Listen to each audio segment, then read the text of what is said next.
Today on A to the show, we have Richie Fitzgerald. He is the founder and owner of Augustus Media, which is a media platform in the Middle East.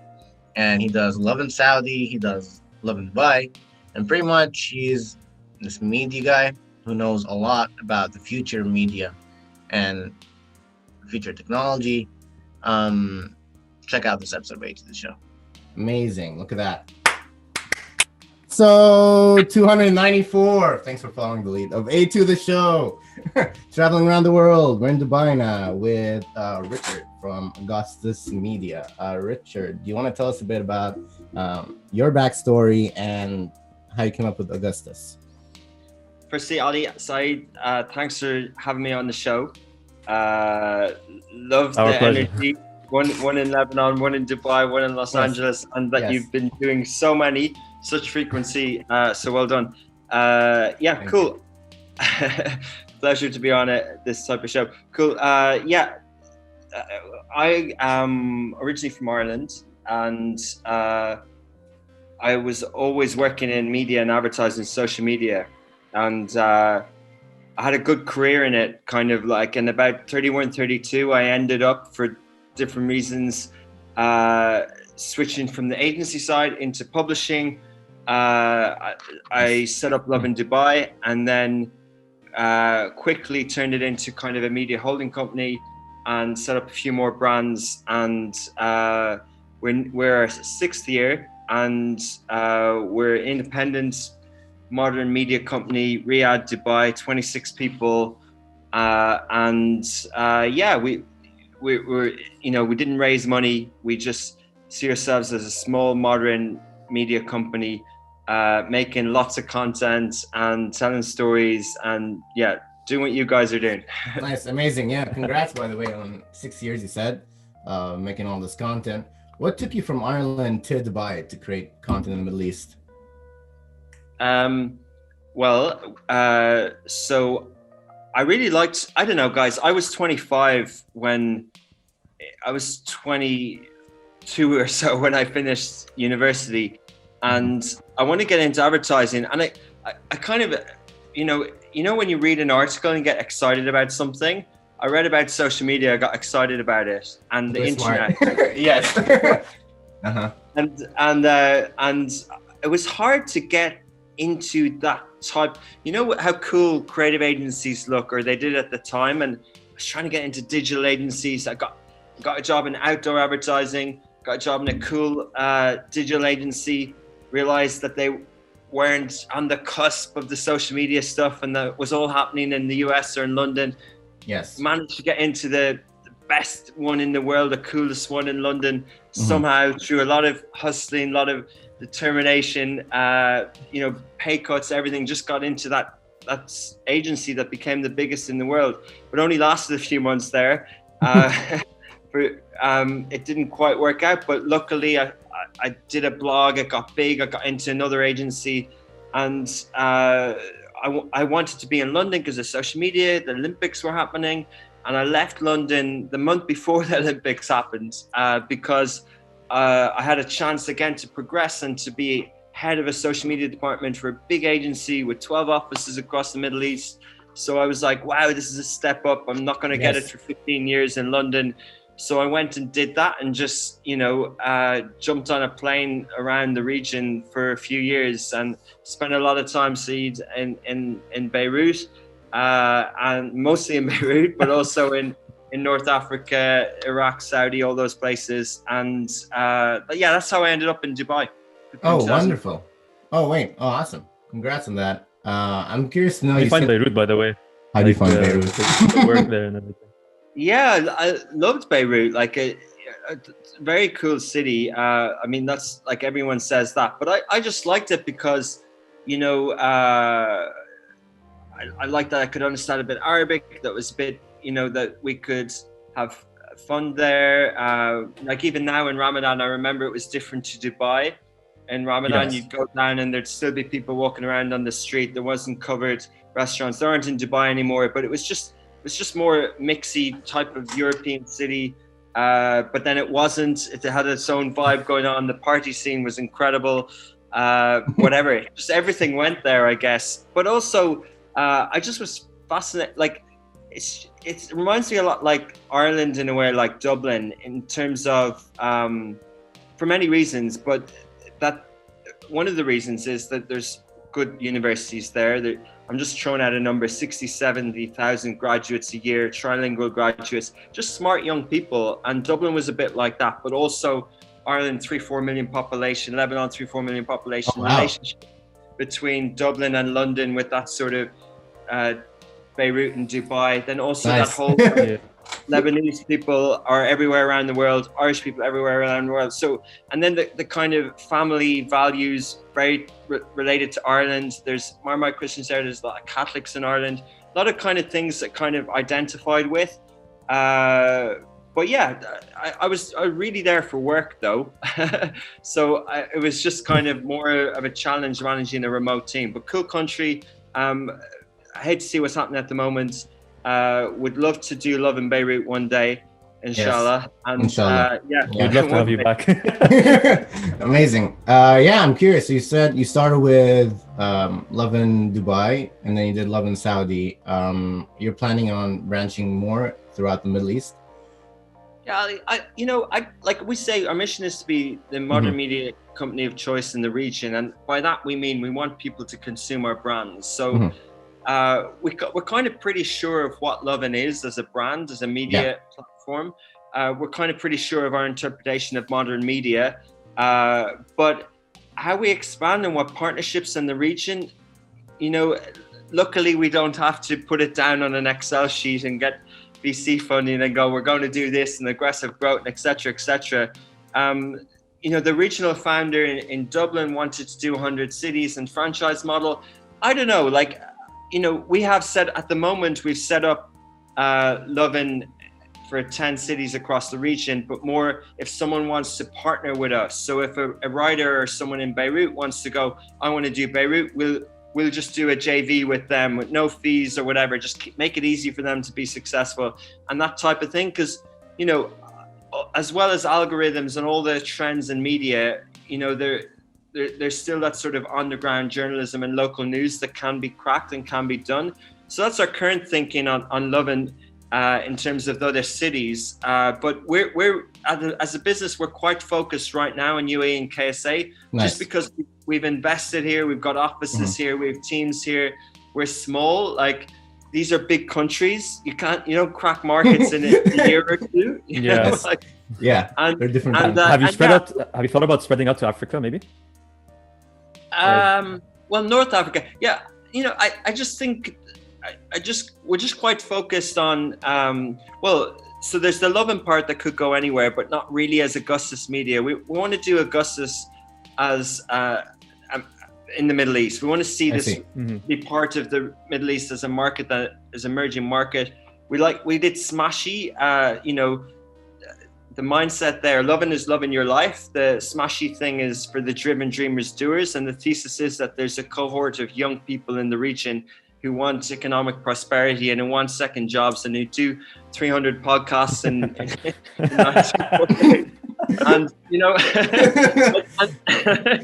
I'm enjoying this pitch right now. Seems very relatable. And that's the thing, right? You guys are out there, and the creator economy is coming.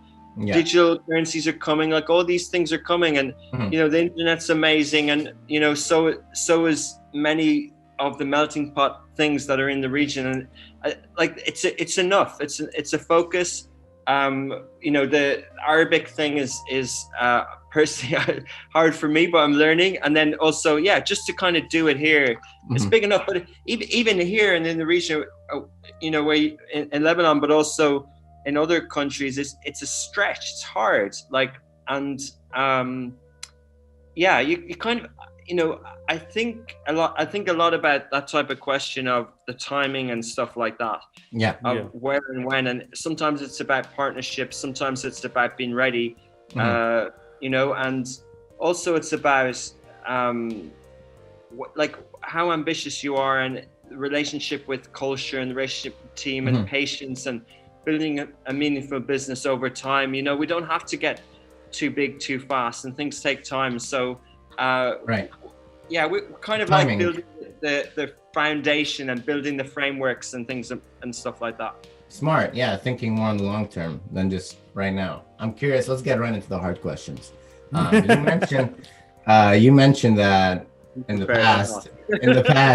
past, we like mostly Western cultures had created most of the media, right? You mentioned America and London, UK created a lot of media. With your vision of the future, do you think it's going to be more widespread throughout the world where people are creating and consuming media, or do you think it's mostly, I don't know, are we going to have new media in the Middle East? Yeah, what do you mean? Just, Ali, All like right. in terms of the Yes. Western world creating most of the media, I don't know. I wouldn't have thought that. I just would have thought that obviously media is different and creation is different in other places. But in terms of, yeah, I think in trends and where we are in terms of platform. Netflix. How about like Netflix? We have like a Netflix and Apple TV and HBO Max and yada. These all come from all that, Hulu, yeah. all whatever. These all come from United States. Are we ever gonna have something like that in the Middle East? Do you think?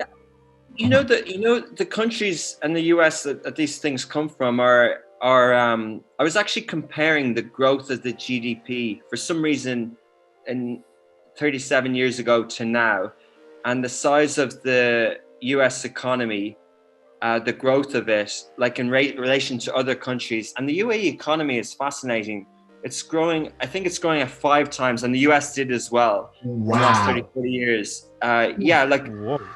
something crazy. Like if you look at, there's a really good stat, like 20 trillion versus 4, I don't know. But anyway, so, and the UK is only doubling or something, right? So it's just interesting to look at it. And I think like, I kind of interpret that question many different ways in terms of how many, like the GDP is gross domestic output. So it's the sum of produce. Therefore, media is the sum of produce. The media usually is the creator industry in a way that you guys are creators. But I was chatting to our videographer today, and he said, "Oh, I'm doing these crappy videos, and I want to make stuff on Netflix. And look at this fancy camera I bought. Like, this is my toy. I like this."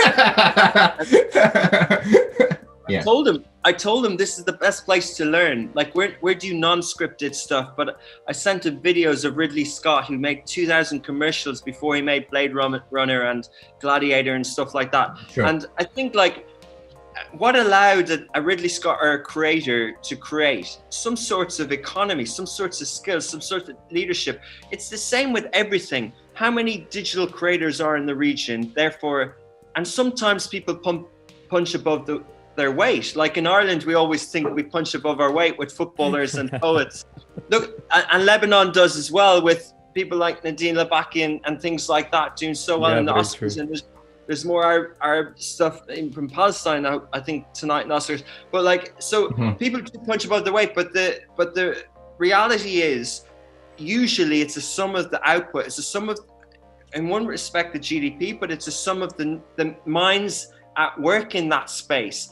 And if there are minds at work in the media space, then we will produce stuff overall that's on par elsewhere. And it does come down to money and investment, because minds is like, can you pay people to be an expert on one part, audio or video? In these countries, people can specialize. We always relate to that phrase, right? Like they can, in companies, they can do one thing and get good at it. But we can definitely, in the region, you can definitely punch above the weight, and behavior and momentum can create things that are better than on par. And also in Los Angeles and London, where you are, Ali, like things you think it's many respects is the best work, but then there are lots, and I don't know Los Angeles well, but lots of things that are old and don't work, and traffic and stuff like that. And same with London, where I remember moving to London and going, God, like everything's built. The energy and momentum that I was hoping for here actually isn't here. Like, because it's kind of like I kind of missed it. It was in the 60s, or Paris when Picasso lived there, or whatever. And Slow I think, down a lot. yeah, I think if you find a city that's being built with young melting pot, like I think Dubai is, you're kind of there at the zeitgeisty time. Maybe in 2070, it mightn't be cool to be in Dubai anymore. There might be another city, you know. Not that everyone thinks it's cool, because you don't really know it while you're there. You have to be part of that spirit. You have to be part of that time, and you have to be part of that story that people look back on nostalgia and fondly. And that's the thing about the creators. I think we're building stuff here. And I don't think it's as glamorous as we will when we look back, but. I met a guy from Lebanon who worked for a production company, and he's setting up another one just to do these stories. We know the creators in Cairo, we know the companies in Riyadh, and like, I'm so excited and proud of the stuff that's coming out here. Is it getting international acclaim? No. But does it fit a Western culture? Probably not, and who cares? Oh, wow. No, true. That's a great breakdown answer to my question. Another hard question for you. Were you're really into the internet and social media? If you were to do Augustus like 10 years ago, maybe it wouldn't have worked as great as, or like 20 years ago, right? When the internet first got created, it needed some time to come together and evolve to what it is today with social media. Since you're involved a lot in media, do you know where it's going like 10 years from now? I'm 37. I told someone the other day that if I was 23, 24, 25, when I was reading those articles in the FT and in a farmhouse in Ireland about social media, I would be getting into crypto right now because it's so bloody obvious. And I don't mean it in a frantic sort of, like, you meet some people and they're just haven't slept because they're trading the whole time and they're addicted to gains and losses and model and stonks and all that stuff. That's not what I mean. Like, I mean it in the Gary Vaynerchuk sense. When, like, I've spoken to him about this, and 2 or 3 years ago I asked him about blockchain. He goes, I don't see it yet. I don't see it. He said there's more of an opportunity in mixed reality than in blockchain, right? And now you see what he's going to do on the 5th. He's basically, and he's pitched his whole brand and career about spotting things early and going all in. And he's going all in on NFTs, all in. He said internet 1, social media 2, NFTs 3. And he's not doing this lightly. And why he's smart about it is because the narrative up until now is what is an NFT, right? Just like what is social media 15 years ago. But the funny thing is, social media was something like that I was laughed about by my rugby drinking friends in Ireland at the time. Oh, you're into social media, blah, blah, blah. Are you having your coffee on Twitter or whatever? But what happens is it becomes part of the lexicon. And what's really fascinating, if he's right, NFT, in the way that social media, Tim O'Reilly coined Web 2.0 in 2004. When we were commenting in digital agencies and around the world on Dig and StumbleUpon and that sort of stuff in 2005, 6, it wasn't called social media. It was only after that it gradually started becoming, because social media captured user-generated content, YouTube 2005, right? Comments on sites, and also the trick that they had to go with them was the new emerging thing was social networks. So it was the phrase that summarized this stuff. And there was a lot of it, and it was messy. But NFTs summarizes 3 big mega trends. Blockchain, so decentralized stuff. Crypto, so decentralized as in tracking my stuff. Mm-hmm. Crypto as in transactions. And then also the creator economy that you guys are part of. And NFT is basically the social media. It's just called NFT now. He could be wrong about the way, because NFT doesn't sound like social media, but it actually captures these 3 things. And that's why he's going all in on it. And that's why I was listening to a podcast last night and they were talking about CES and consumer electronics thing that happens in your part of the world, Ali, in January. So what they're going to have is devices. They're going to have all these devices now that are digital frames. So what I'm going to do is I'm going to get someone on our team all summer to either on Nifty Gateway or Mintable and put up 3,000 or 4,000 Lovin Dubai, Smashi and Lovin Saudi memes stamped and put them up there for $1 and just leave them there, right? And just go early, go with Gary, go early and just flood it with NFTs. And that might work and that might not work. And in a year's time, I might sound foolish, but that's one way of doing it. Now, what else do I do? Do I change all my business that's a non-digital business, non-crypto business? No, but what you can do, what Gary does is he doesn't build a framework. He just goes with it when it's happening. And that's the beauty of media and services. If we're not a tech VC, whatever back company, we can be in the middle and go with the flow. Media can comment on the trends that are happening, but also we can go with the flow and we can live as we preach in modern media and we can go with the flow. So I use Brave browser, I have basic attention token. I'm going to have coil and tags on my Smashi site. People are going to be able to pay tips on my Twitter account. They already can on Lovin Dubai. Twitter are going to add it, etc., etc. So that's basically where media is going next 5 or 10 years, plus other stuff. But that's kind of wow. That's a crypto element. Oh, that's a deep dive. That was an answer. That was a deep dive. Yeah, it's cool. That's cool. I wanted to ask actually something like where do you see like what do you think is the importance of like content creators as like in the current time? In respect to what pandemic and society, or like what are they providing? Like why is the concept of content creation so successful nowadays as opposed to before? Yeah, I mean, look, like macro wise, like zooming out, media is always fragmented.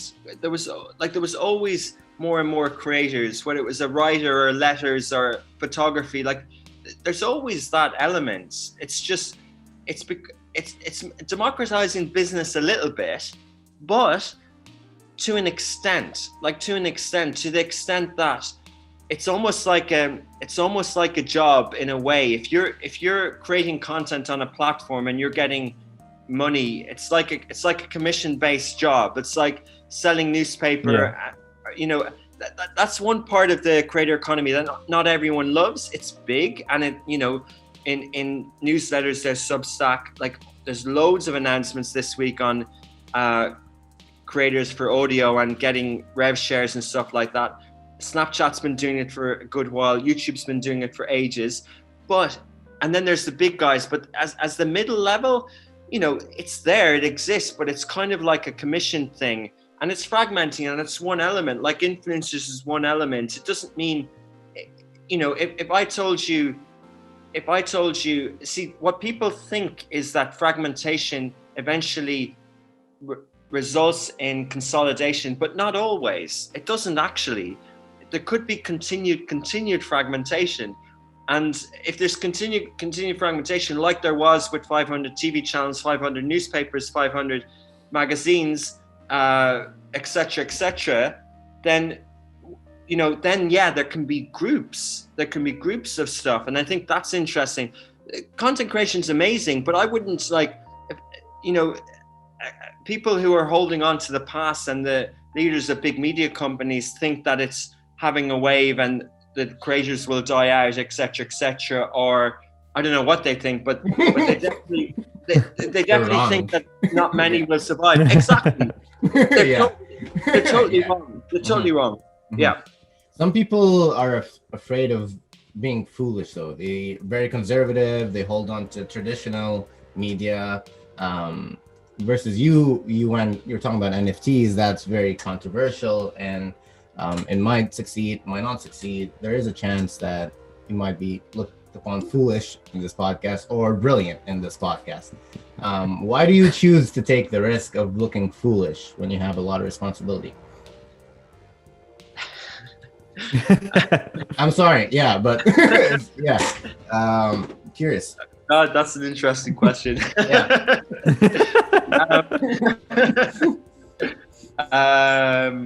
I don't know. I find it comfortable to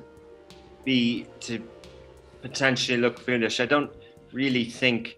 I mean, I don't really think. Trying to explain NFT in the way I did might be in the time and whatever, and the assessment might be the time or whatever. The judge of whether I'm foolish or not, actually, it's like who's your judge? Who judges you? The judge. I'm responsible for, like, I'll be the one who suffers if I'm wrong, as in I and the team and the livelihoods of my employees. Like, Yeah. So in God. terms of what someone, there's the responsibility. The responsibility is on our P&L and on our growth and our mental health and our livelihoods and our relationships and our happiness. That's the responsibility. Responsibility of someone judging or thinking, I don't care. Wow. That takes some confidence, because I mean, a lot of people are afraid of looking foolish. Especially, I don't know, like a lot of people are conservative, but I guess you have to have that bullish mindset where you have to adapt the new and go with the wave, because everything's changing really fast. So you have to be kind of aggressive, is what you think, or looking more towards the future than right now. Do you think that people in the Middle East have even more what you just described? Do you think that's a trait, an Arab culture trait, more than the US or I don't want to say it, but I do think if I'm going to be a little controversial, I'll take it. I'll take looking foolish. No, but just good to understand, because Yes. I'm wondering something similar. Yeah, I do think so a little bit, because especially with media and everything, we're always a little behind in a lot of aspects. We've interviewed a lot of comedians, a lot of people who are YouTubers, a lot of people who are content creators, and they always say, like, we want to make the content along with the rest of the world, but we don't have the support of our, the government or investors, or like comedians, for example. We've interviewed so many comedians from Saudi. Give you a specific example. They were undercover. They weren't allowed to make comedy or make comedy shows for the longest while, until recently, which is cool that there are changes now, but we're behind on a lot of things. So that's why I like what you're doing, because I think what you're doing is like visionary in this space, and there's not too many people doing what Augustus is doing, from what I've seen. So yeah, I was wondering, like, do you think that people, that our culture is more risk averse and is afraid of public failure? Something I would comment about that, if you guys don't mind, is I feel like maybe this concept of, maybe it's a type of competitiveness, like this urge to do something with their lives, maybe more. It comes from the fact that, so in our region, so for example, Lebanese people, why are there a lot of Lebanese expats who are successful? It's due to like being born in in regions where you're not safe, where you don't have like everything provided for you. You're basically, in a sense, bred to and raised where you have to fend for yourself. So it's like a type of survival trait, maybe, that they want to succeed. So whenever they, leave Lebanon or leave whatever other country in the Middle East, and they're abroad, they have to, like, it's in their head, where it's in part of their mentality, where they have to succeed, because if they don't, they're gonna have to go back, and it's not gonna work out for them if they go back. So maybe it's like a fight or flight kind of thing. That's part of it, I think. Yeah, and then also, it's hard for content creators. I know a lot of people who are filmmakers and documentarians throughout the Middle East, and it's hard for them to make a living pretty much doing what they're doing. So, and making a living is kind of what's so important in our society. Yeah. So just the other things. Yeah, I think it kind of, say, you described a human thing. I don't think that's related. You can identify it in a Lebanese context, but the survival due to survive is one of a basic human. But just on the creative, it provides the mentality. That's what I was trying to say. Yeah. No, yeah, I get it, and I get, again, probably different to, say, Saudi, etc. But the Saudi thing, like, the movies and the U-turn and Taxi and the movies that they made, it's all about holding the camera. Like, they love media. They always have. Like, I know media's changed, and we had that sort of period where they didn't have movies, but they did in the past. And you know, a fascinating thing, there's a book called Why Nations Fail, and in it they talked about the Ottoman Empire. So basically from the 14th century to the 17th century, but around that time of the 14th century, give or take 100 years, go easy on me, but around the time of the 14th century, there were innovators assigning IP during the Industrial Revolution in the UK, and they'd go to the Queen or the monarchy and they'd say, I want to make this machine to make these products or whatever. And they'd say, don't change anything, go back in your box or whatever. And then a generation would pass and then they'd go again. And it took a long time for the printing press to be allowed, right? And then it was allowed. And in this region, the Ottoman Empire didn't allow printing because it was haram. They didn't allow it for 300 years. Wow. 300 years. So there is nothing to do with the last 100 years or internet or Saudi or YouTube or anything that can compare with that period of time. And talking about originally what you said, Ali, about place and time and what I'd be doing now or whatever, I'd put that in that context of going, people in the Western world or whatever think about social censorship in whatever in this region and social media. And I'm thinking, they don't have a clue, because why am I able to have a foreign-owned media company in Saudi Arabia in 2017, not in 2021? We were the first foreign-owned media company in Saudi Arabia, fully foreign-owned. Wow. And why were we able to do that? Is it because of all the stuff that the Western media would lead you to believe? Or put that in context, if this was Ottoman times, there would be no internet, because there was no printing press, and no internet for a block out during a stop them texting sort of thing. Let's clean up the streets or whatever. Not that type of stuff. No internet for 300 years, like North Korea or whatever. But that's the equivalent. That's the equivalent. So if you put it in that context, I don't think anyone has anything to complain about. I really don't. I don't think most of them complain. I think it's amazing what's happening here. And I hear of creators in the US saying, oh, give me some more money, Facebook, give me some more money or whatever, and all this stuff. Yes. So it's a universal thing of we deserve more. Yeah, but like, really, the powers are at your fingertips. Look what you guys are doing. No, yeah, I definitely agree with that We point. just blew. That was great. That was great. Wow. Yeah, I agree with the point about like where people tend to just complain a lot, and even though you give them what they want, even if they were given the resources that they asked for or they begged for, complained for, it just goes back to their actual mentality of, are they motivated, are they passionate enough to use these resources?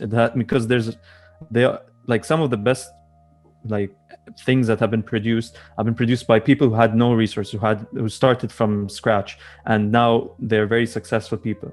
Like no matter what field you look in, anyone who you see, like some of the richest people in the world now, if you look at them, look at where they started off. They started off by themselves. They didn't go complain like Jeff Bezos or Mark Zuckerberg or any of these rich people. That they didn't go around complaining for someone to support them. They had to do it by themselves. So I feel like the people who do complain about not having the tools that they need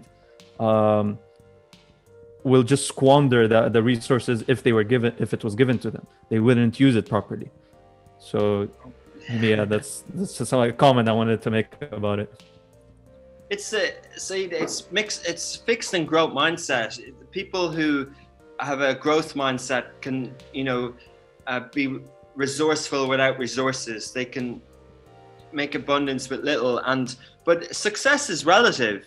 Success with the Lebanese lens or Saudi lens or an international lens, and in terms of rich and poor, it's all relative.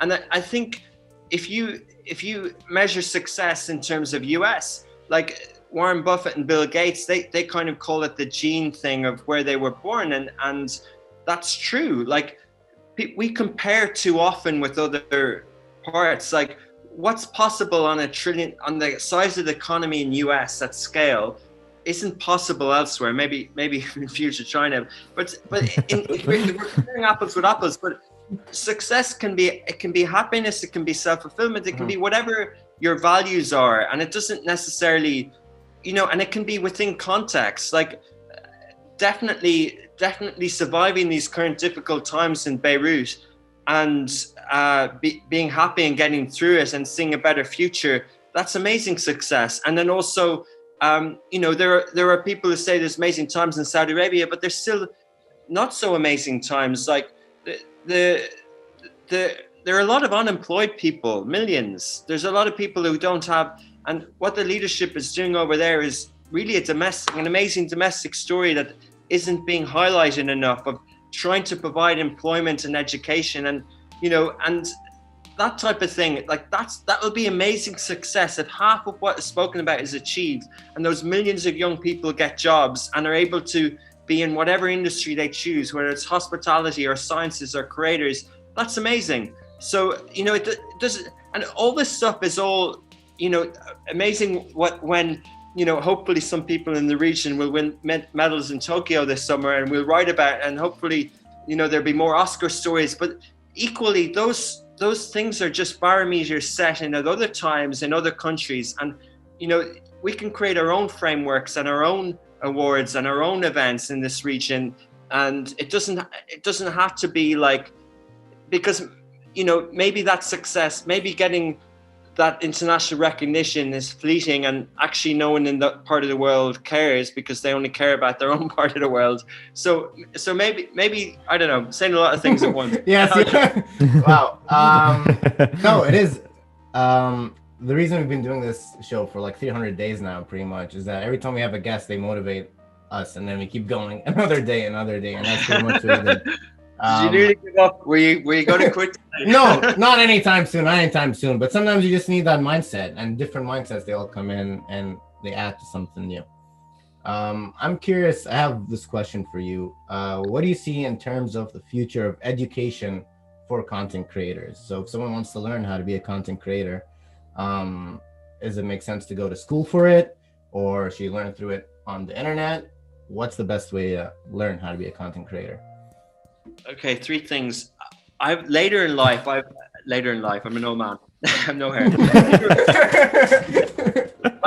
I've adopted learning as literally like a core personal thing that I just do. Like I just love it now, and there's no pressure to it. There's no expectation. There's no have to be fluent or pass an exam or pressure, or algebra or whatever, things I'm not good at. But I know that learning gives me a lot of personal reward and satisfaction to see progress. I love that I can say, how do I say a few words? Okay, I'm going to mix up words. Word is kasara, I think. Kalilan, Arabi, bidit, I think is few. Anyway, can't put sentences together, but something like that. But I'm practicing every day, and I love that, right? So I love learning, and I love it, and I love talking about creation. Now, only this year are Shahad putting subtitles on the Ramadan shows, and and I wasn't able to properly learn Arabic now through that form, and I love it. It really suits. So learning is amazing as a way of life, as a philosophy, learning is just incredible. And the reason I choose it is because I also realize, not just in money with compound interest. Compound interest relates to learning, and it also relates to fitness and health and relationships. So everything compounds. So that's the one point. So if I choose that, then my answer to your question is everything you can learn from. There's no right or wrong answer in creation. However, and in terms of the bigger question of education, formative years, like in life as physically, formative years, university plays a key role in terms of that environments for exploration and just studying, just the discipline of studying and letting the mind be a bit wide to the world. Like I did economics in German, and in German I learned about pop literature, Deutsch and things like that, and I learned different things, amazing different things that always stuck with me, but not necessarily fluent in the language. Same with economics. principles in economics always kind of stand with me, but I don't really know. I don't really know the right calculations and the right stuff on some of the stuff that I don't know about. But so that level of learning is amazing. However, people really should embrace the value. And Elon Musk says it, like he says MBAs are a waste, and really they kind of are. Like but they are. Like guys, you have to invest in assets. You have to invest in things that have a value, and MBAs at the price that they are versus what's available for similar digital courses are amazing. Digital courses are unbelievable. I'm trying to put more budget in our staff thing for digital courses. I love what Prof G, Scott Galloway does with his thing, and he's at a big university, but he's got these. Okay, they're $1,000, but they're a really crash course. And I want our product developer to do that. I want to do it on leadership, etc., etc. And if you take away, big companies in the past would send people on trips to do these courses. I actually did a kind of a leadership side course in Lebanon with a guy called Michael. I can't remember his surname, but it was a Cambridge type course, and it was a simulation. It was amazing. It was amazing that my company paid for it, etc., etc. But now I think people should embrace digital courses, and staff and companies and even creators should go out there and find what people are doing, whether it's Mr. Beast or wherever these guys are. And then if they've got courses, pay for it, do it. Some of it might be a waste, some of it might not, but you've embraced it, the community you haven't traveled to Madrid, you haven't done all these courses, you haven't spent a year in your life and had a few parties and late nights and whatever, but you've learned, and you can learn faster. And right now, I really believe in digital courses, these short kind of few weeks ones, to get with people, to get these certificates. Sure, they cost money, but I actually went on a 2-day, 4Ds, $12,000, but I didn't have to pay for it through business relations or whatever with VaynerMedia in New York. Incredible, packed course. Nice. And I'm still kind of, learning from all that sort of stuff. So I really think that those types of, but that one was expensive, and it was 2 days. It was in New York, and people had to travel and give up an opportunity cost. What if that's done in, this micro learning stuff on apps and podcasts? I'm talking so fast this evening, I don't know why. But the Plimsoll app, of the 4 or 5 courses that I tried, Plimsoll is amazing. Like, it talks back. I do it 15 minutes in a day in the morning instead of in the night. I don't learn as well in the evening. And it's 160 dirhams a month, and I'm really learning Arabic from this app and this course better than I learned any other language. Wow. Gaelic, Irish, or German. And I think that's the future of learning. I think it's these universities with micro learning, but just like with the fragmentation of media, there'll always be a room for a movie. It's an amazing experience. There'll be a series, there'll be Netflix, there'll be podcasts, and just like learning, you can have digital courses, apps, and the wonderful experience of an MBA. It just needs to get its price down, probably. Yeah, you kind of answered my amazing question where I wanted to ask you, like, is the future of education, because of with the pandemic and everything, since everything became digital nowadays as well. Mm-hmm. So I guess you answered it, unless you can add something about it. No, there's more people into ed tech and the trends in that space than I am. So yeah, like, is it moving fast? Is it moving slow? What are people's experience like with homeschooling and digital and stuff like that? Like, taking this a step further, I am definitely team in the office. It hasn't been a thing that you can say without empathy, that working from home is a load of crap. But part of me definitely believes that. I think it's a necessity. I think it's a health necessity. I think it's amazing that people have embraced it. But I fundamentally, in certain industries, I fundamentally disagree with it. And I think, I like flexible understanding with staff and letting them be empowered and have days where they can work remote and work from home. And I love the digital world. But as a base, an analogy I've often used is, if I'm a football player and I signed for a football club and they play on Saturdays, and I go, I'll see you on Saturday. I'm going to train because I've got a thing in my garden, a football and a thing, and I'll see you on Saturdays. That doesn't work. And it doesn't work, and it never works, and it never will. And like, we have to be, especially when we're in the services industry, our business, as much as we can have direct to consumer and subscription revenue and blah, blah, blah, Augustus Media is, our business is a collective of the output, of the individual output in any given month.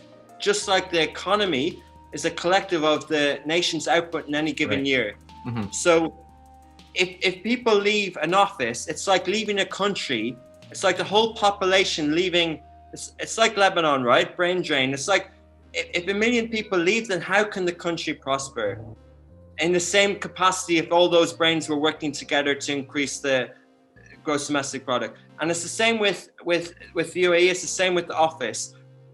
If we have more staff, if we have more creators, and we work together in a cultural, collaborative way, the sum of the parts is going to be better. Not only commercially, also from a user, from an audience perspective, and also, which is something that I've personally experienced a lot in my career, is personal development. I've had difficult jobs when I was younger, and the only things that I learned from were the right sort of influence at the right time in terms of managing upwards, conflict resolution, managerial development, courses on assertiveness, courses on leadership, all those dynamic, all those things that people, people might be listening to this and going, oh, he's just talking about, awareness and what's the word I'm looking for? Social awareness, social intelligence, or what's the word? Emotional intelligence. Emotional intelligence. Yeah, exactly. This type of stuff. We could get it. I could try and read you guys on the Zoom. A crash course. Yeah, exactly. Yeah, it's not the same. But yeah, I fundamentally think and definitely you can't really say it forcefully, and we haven't, and but I really, really strongly believe in not work from home. I don't agree with it. I don't believe in it, and I don't want it to continue. Amazing. All right, we're kind of running out of time here, but I want to ask you one more. I guess he doesn't agree with me. No, I do love working from home, honestly, because at home we're able to do a lot at home. Like we are able to connect to people all around the world from my attic here. So it is kind of amazing that now there's the opportunity. I think working from home has made it easier for us to connect globally.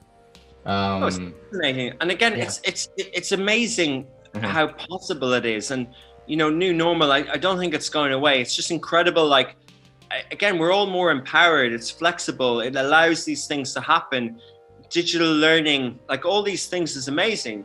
We want to do live production in the cloud that we're still kind of doing it on-prem and stuff like that. Like, all these things are incredible. Like, totally embracing it, love it. But what we want is, I've got young talent who hopefully will be media personalities in the future, and they definitely can pick up things with feedback and with social interaction in an office dynamic that they won't be able to get in a home studio on a camera on their own. 200%. No, I agree with you. These are some things that are important for the workplace, especially I'm a big fan of flexibility. There has to be flexibility in the workplace. I'm just against the rigid 9-to-5 system where you have to come at this time and leave at this time. I feel like if it was a bit more flexible, the timings where people would come at a time that is more suitable for their type of where they are more efficient. So for me, I feel like I'm more efficient during the afternoon and at night, not during the morning. So, but if I got a job, I would have to work in the morning from 9 to 5, and my brain wouldn't function properly. So I feel like maybe the workplace needs a revamp, needs a bit of an adaptation, or evolution. Yeah, I think you know what? I like hearing that, because not everyone would say that as self-aware as you just said it. They wouldn't say it with that conviction that they know where they're productive. They would be like, and when they ask you for that, you don't know if you trust them or if they're going to lie in or if they're actually going to work, etc. But I totally identify with that. Like, I'm more productive in the morning, and some people are more productive in the evening. But then it's up to it's up to that sort of conversation to take place and for people to come to an understanding if you're in that sort of contract. And then, you know, for us, it would be easy. We just change the shifts. We just change the understanding, and then the rest of the staff who showed up early doesn't think that he's slacking, etc., etc., and don't feel disrespected, etc., because everyone has been communicated that this is the understanding, this is our framework. These people do this, these people do this, and we can all kind of understand and appreciate the work that's done then. Mm-hmm. Amazing. Yeah. This has been an amazingly rich episode. I have one more question on my end. So you talk about trying to. Oh God! Your Yeah, output. that was a lot of. Your output, the sum of all the outputs is what makes the sum of Augustus, right? What I know for you, you spend a lot of time running and doing physical exercise. Isn't time money? And if you're spending time running, does it decrease your productivity or does it increase your productivity? You know, Ali, you're asking me that when I've been prescribed to take a week or two rest because I have a lower back pain that I ignored. And I can fully, with conviction, tell you that I'm far more productive and happier when I am. But I am obsessed with opportunity costs, and if I'm on my own, I've always got an audio book. And if I'm with a group, it's time away from the phone, it's mental health, and it's exercise. And again, it compounds. Like I love it. Like I like it, but to a degree. Like if it was taken away from me, I wouldn't kind of. If God forbid I was paralyzed or whatever, I wouldn't necessarily get all depressed. Well, maybe I would, but I wouldn't think that that's the end of the world. I try and find that outlet that, somehow gives that sort of just break away, just sort of, exercise, endorphins, that type of stuff. But also it's just a break. The workouts can be 1, 2, 3, 4 hours long, and it's just a breakaway. Although some with the podcast, with the audiobooks, it's not always away from the phone, but it is that sort of, I like the ideas that formulate. I like the endorphins. I love early mornings. Again, opposite to you, sorry, but I love the early mornings. I'm more productive. The group and the people that I meet at races can be business, can be social. I do my best work in the morning, and it means I'm up at 5. I've got 2 hours workout done. I'm still at the desk 2 hours before someone who trots out of bed, doesn't exercise, complains about the elevator, blah, blah, blah, makes kind of heaves and noises and upset and blames the world and blah, blah, blah.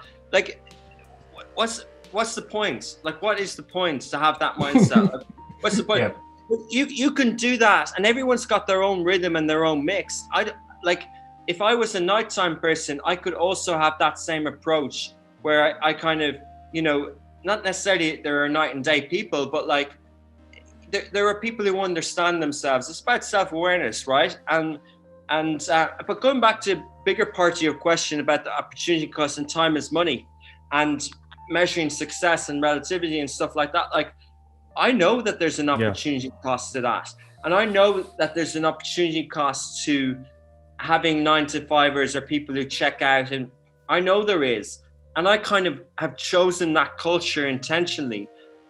There are some people like Bezos and others whose aggressive growth at all costs.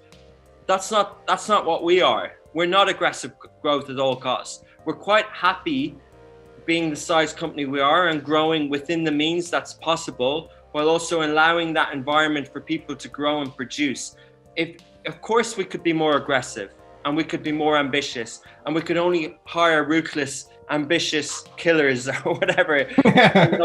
Winners or whatever, but that actually that actually would take away from the other type of people we hire, who are nice, diverse, amazing people, and to see them progress and to see them go from say 5 out of 10 to 8 out of 10 is actually more rewarding to see someone go from 9 to 5 out of 10 to 11 out of 10 and burnout and whatever. Like, you know, Right. so I kind of, but to the question, we're probably out of time. I struggle with that sometimes. Sometimes I want to push harder. Sometimes I want to go more aggressive. And I you know, I want to, like, time is money per se, but actually really culturally and happiness and having that balance, that's a better formula, I think. All right. Well, thank you for your time. That was a great episode. That was a deep one, man. That was a deep one. All A lot of information. Make sure to share, subscribe, check it out. Interact with us in the comments. Let us know what you think. We're the future learning. Richard, do you want to tell us, do you want to shout out or let the world know anything before we wrap up here? No, I hope you're uploading this on Podio, a Lebanese podcast app. And All right. Yeah. We'll have a conversation after we wrap up here. All right. All right. This is how we sign out, and peace. Goodbye. Amazing. Check it out. Ali is not there. Other Ali. Yes. Bye, guys. Goodbye. Goodbye. Stop the recording. All right. Amazing.